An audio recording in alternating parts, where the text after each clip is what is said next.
Good morning, students. This is the second session of paragraph writing. In our previous session, we had an overview of paragraph writing. We have learned the main points about a paragraph. What is a paragraph? What should be the proper length of a paragraph? What is its structure? How to make a paragraph impressive? What are the types of paragraphs, etc. In this video, we are going to look at the structure of the paragraph in detail. Let us recall the definition of a paragraph. A paragraph is a group of organized and coherent sentences intertwined with each other to discuss, narrate, debate, or explain a single central idea. I think I have covered all the main points in this sentence. A paragraph is a group पहली बात ये group होगा, समूह होगा, group of sentences. Paragraph is a group of sentences कैसे होने चाहिए? They should be organised and coherent. Organised proper तरीके से ऑर्गेनाइज्ड होंगे, संगठित होंगे, कोहेरेंट होंगे, एक दूसरे से तालमेल बना के जुड़े हुए होंगे, सुस्पष्ट होंगे, क्लियर होंगे, इंटरट्वाइंड क्लोजली कनेक्टेड होंगे एक दूसरे के साथ में with each other. Her sentence एक दूसरे के साथ में क्लोजली जुड़ा हुआ होगा. कोहेरेंट सेंटेंसेस होंगे, मतलब उनकी कंसिस्टेंसी बरकरार रहेगी. और ये क्या काम करेगा ये group of sentence? It will discuss, या तो डिस्कशन होगी ये, या नरेट होगी, स्टोरी की तरह से कोई वर्णन होगा, डिबेट होगा, या एक्सप्लेन करेगा किस चीज को? A single central idea. एक सिंगल केंद्रीय आइडिया को ये ग्रुप ऑफ सेंटेंसेस नरेट करेगा, डिस्कस करेगा, डिबेट करेगा या फिर एक्सप्लेन करेगा.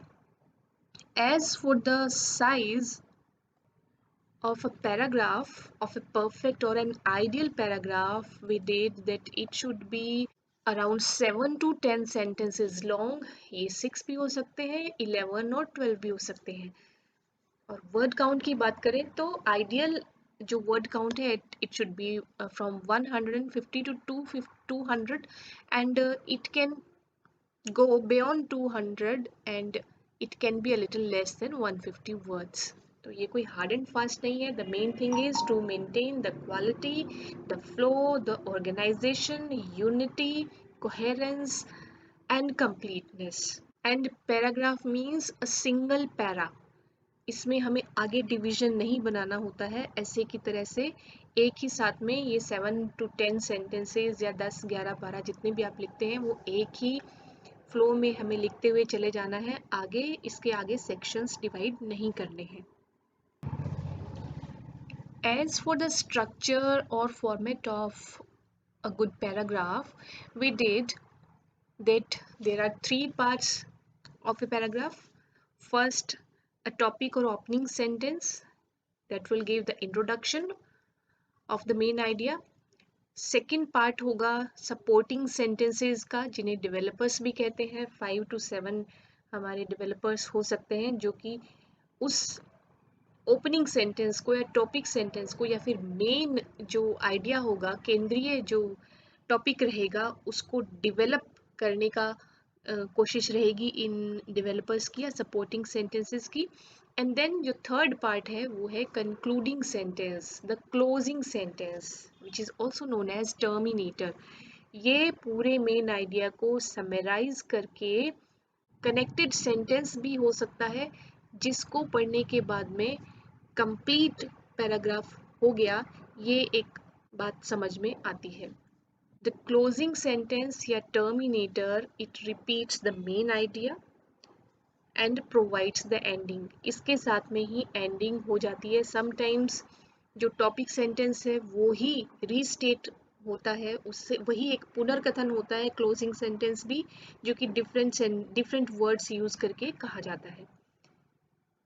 तो अभी हम ये तीनों टाइप के जो सेंटेंसेस है उन वो किस प्रकार से लिखे जाने चाहिए, किस प्रकार से वो एक पैराग्राफ में शामिल किए जाने चाहिए, उनको डिटेल में अभी करेंगे. सबसे पहले हम बात करते हैं टॉपिक सेंटेंस की। A topic sentence is the most important sentence in a paragraph. It is also called the first sentence or opening sentence or the focus sentence in a paragraph. And because your topic sentence is likely to be the first sentence of your paragraph, it needs to clearly state the subject matter of your paragraph without being wordy or difficult to understand. It must include your topic and an opinion or your controlling idea. It introduces the main idea of the paragraph, summarizes the main idea of your paragraph. It makes clear what your paragraph will be about, or all the subsequent points presented in the paragraph must support the topic sentence. अभी हमने बात की कि it must include your topic and your opinion या फिर the controlling idea. So इस तरीके से हम ऐसा कह सकते हैं कि topic sentence itself is composed of two parts, the topic and the controlling idea. Topic means the main subject that you are going to write about, and the controlling idea shows the direction the paragraph will take. Let us understand with the help of some examples. Here are some topic sentence examples. This is my summer. This is the first sentence, the opening sentence or the topic sentence of a paragraph. It will give us the idea what the paragraph is going to be about. My summer vacation at my grandparents' farm was filled with hard work and fun. ये किसी paragraph का opening sentence है या topic sentence है, पहला sentence है और ये कहता है my summer vacation at my grandparents farm was filled with hard work and fun. तो अभी हमने बात की कि टॉपिक सेंटेंस में भी दो पार्ट्स होते हैं या हो सकते हैं, one the topic, second the controlling idea. तो यहाँ पर टॉपिक बनता है my summer vacation at my grandparents farm. जो मेन सब्जेक्ट है वो तो रहेगा ये कि मेरा ग्रैंड पेरेंट्स के फार्म पर मेरी बिताई हुई छुट्टियां, माई समर वेकेशन। और जो कंट्रोलिंग आइडिया है, किस प्रकार से ये पैराग्राफ किस डायरेक्शन में जाएगा, was filled with hard work and fun. मतलब मेन जो स्ट्रेस रहेगा, एक्सप्लेनेशन होगी या नरेशन होगी समर वेकेशन की at my grandparents farm, और उसमें हम जिक्र किसका करेंगे या जो राइटर है वो किसके बारे में हमें बताने जा रहा है, hard work and fun. Let us take another example. This example is first, ये जो टॉपिक सेंटेंस यहाँ पर लिया है, school uniforms would help us to feel more unity as a student body. ये भी किसी पैराग्राफ का टॉपिक सेंटेंस है यानी कि ओपनिंग सेंटेंस है, और इसे देखकर हमें आइडिया लगना चाहिए कि पैराग्राफ में आगे क्या लिखा होगा। School uniforms would help us to feel more unity as a student body. इसका मतलब ये है सब्जेक्ट है वो स्कूल यूनिफॉर्म होगा, main subject is school uniform, और जो कंट्रोलिंग आइडिया है, it helps us to feel more unity as a student body. Students के तौर पर ये ज़्यादा हमें यूनिटी की फीलिंग देता है। तो this is going to be the controlling idea, यानी कि पैराग्राफ इस टॉपिक पर होगा और फिर इस डायरेक्शन में जाएगा। तो इस बिगनिंग में ही at the very outset the topic sentence provides us the idea of the subject of the paragraph, और वो किस डायरेक्शन में जाने वाला है ये हमें उसमें जो निहित कंट्रोलिंग आइडिया है उससे पता लग जाता है।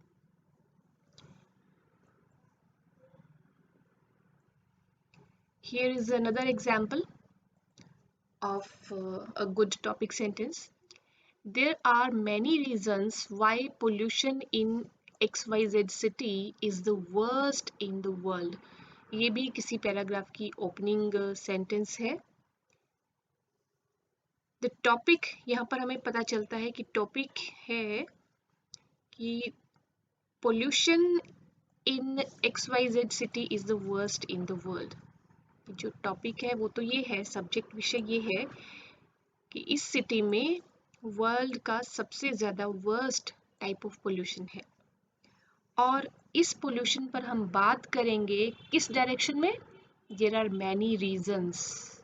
तो this is going to be the controlling idea of the sentence. This is the topic, pollution in this city is the worst in the world. और इस टॉपिक के बारे में हम जो सेंटेंस आगे लिखने वाले हैं, सब्सिक्वेंट जो सेंटेंसेस होंगे हमारे, यानी जो सपोर्टिंग सेंटेंस होंगे, वो रीजंस का जिक्र करेंगे कि वो कौन से रीजंस हैं जिसकी वजह से इस सिटी में पोल्यूशन वर्स्ट है। So this is an example of a good topic sentence जो हमें क्लियरली बता रहा है कि किस टॉपिक पर बात होगी और किस डायरेक्शन में जो पैराग्राफ है वो मूव ऑन करेगा। यानी इसमें पोल्यूशन, इस सिटी के पोल्यूशन की बात होगी और उसमें भी स्पेशली जो मेरा जो कंसंट्रेशन रहेगा, राइटर का जो कंसंट्रेशन रहेगा, वो होगा उन मैनी रीजंस में से जो इस सिटी के पोल्यूशन को वर्स्ट बनाते हैं वर्ल्ड में। There is one more example of a topic sentence. Research has consistently shown that meat industry has a significant environmental impact. So इस सेंटेंस को पढ़ने से ऐसे समझ में आता है कि this paragraph is going to be about the meat industry, और इसमें भी किसके बारे में बात होगी? This industry has a significant environmental impact. ये टॉपिक है मीट इंडस्ट्री, इससे रिलेटेड बहुत सारी बातें हो सकती हैं, लेकिन ये पैराग्राफ किस डायरेक्शन में बात करेगा? Significant environmental impact that this industry has. और जो सपोर्टिंग सेंटेंस रहेंगे वो रिसर्चेस जो भी हुई हैं उनका भी जिक्र करेंगे। So this is the topic and this is the controlling idea of this sentence.